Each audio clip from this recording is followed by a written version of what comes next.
pengertian awalnya pertanian.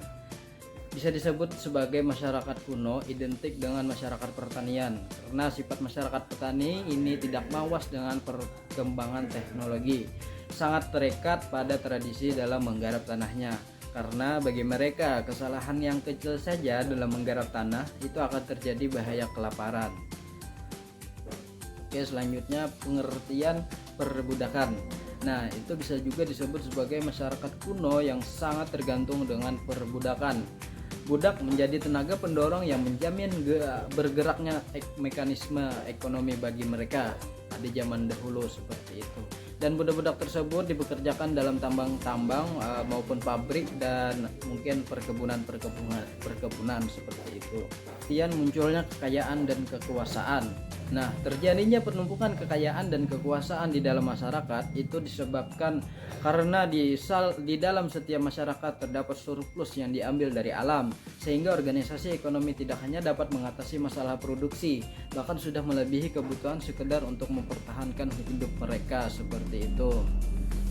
Pengertian munculnya keadilan sosial bisa diartikan sebagai perekonomian masyarakat yang pada saat itu mencari bentuk cara bagaimana masyarakat mengatur dirinya sendiri untuk dapat memenuhi kebutuhan kehidupan ekonominya. Hal ini didorong oleh kondisi panen yang baik atau tidak baik, adil atau tidak dalam pemungutan pajak, nasib baik yang berganti dalam perang dan politik, nasib petani, budak, dan pedagang yang kesemuaan ini tergantung pada bangkit dan jatuhnya kekuatan militer dan denyut nadi perdagangan seperti itu. Oke, Pertanian. Masyarakat kuno identik dengan masyarakat pertanian, yang mana masyarakat dahulu itu bertani. Kalau tidak ada petani maka akan kelaparan. Yang kedua, munculnya perbudakan. Ketergantungan pada budak karena budak menjadi suatu tenaga pendorong yang menjamin bergeraknya mekanisme ekonomi. Yang ketiga yaitu munculnya kekayaan dan kekuasaan, adanya penumpukan kekayaan dan kekuasaan dalam masyarakat sehingga menjadi menumpuk. Dan yang keempat yaitu adalah munculnya keadilan sosial.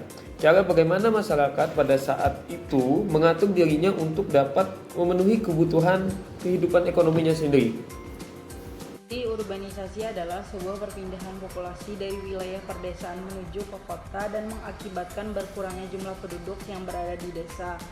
Seiring dengan kemajuan zaman, membuat pola pikir dari masyarakat mengalami banyak perubahan. Terlena dengan kemajuan yang sangat pesat pada kota-kota besar mengakibatkan banyak yang memilih untuk mengadu nasib dan mencoba peruntungannya untuk hidup pada kota besar tersebut. Peperangan menjadi sebab munculnya masyarakat ekonomi baru. Masyarakat ekonomi baru ini muncul dikarenakan kondisi yang tidak menentu sehingga para pedagang membuat cara-cara hidup baru. Kebiasaannya, awal peperangan para pedagang sering dirugikan dikarenakan kondisi yang tidak aman dan tidak ada pembeli. Kadang-kadang juga barang dagangan para pedagang diambil oleh kelompok tentara sebagai pendukung peperangan. Selanjutnya, tumbuhnya kekuatan nasional. Terjadi perpecahan pemerintahan menyulitkan kehidupan perekonomian. Dalam rangka mengatasi kesulitan ekonomi tersebut, membentuk gabungan kesatuan ekonomi dan politik yang lebih luas. Eksplorasi yang sistematis ke daerah-daerah tertentu dilakukan melalui penjelajah-penjelajah resmi kerajaan. Seperti Columbus dan Vasco da Gama melakukan pengembaraan bukanlah atas biaya sendiri sebagai pedagang, tetapi berlayar dengan kapal yang dibeli oleh kerajaan dan mendapat restu dari raja dan melakukan perjalanan dengan harapan dapat menambah kekayaan negeri. Selanjutnya, suasana kehidupan beragama. Kemunculan ajaran Calvin mengenai kegiatan-kegiatan mencari untung. Ajaran Calvin adalah pandangan agama yang keras, yang inti pokoknya kepercayaan kepada nasib, sehingga diasumsikan kehidupan dunia merupakan permulaan dari suatu kehidupan di akhirat yang kekal. Selanjutnya, hancurnya sistem Manor. Penggabungan menghancurkan susunan ekonomi sistem Manor dan munculnya suatu tata ekonomi baru. Satu demi satu manor-manor ini mengganti kewajiban-kewajiban dalam bentuk uang. Hal ini terjadi disebabkan bertambahnya permintaan di kota-kota akan bahan makanan yang sejalan dengan perkembangan kota. Terbentuknya tenaga kerja, tanah, dan modal, yaitu meluasnya ruang lingkup keuangan yang menyebabkan munculnya suatu perubahan baru.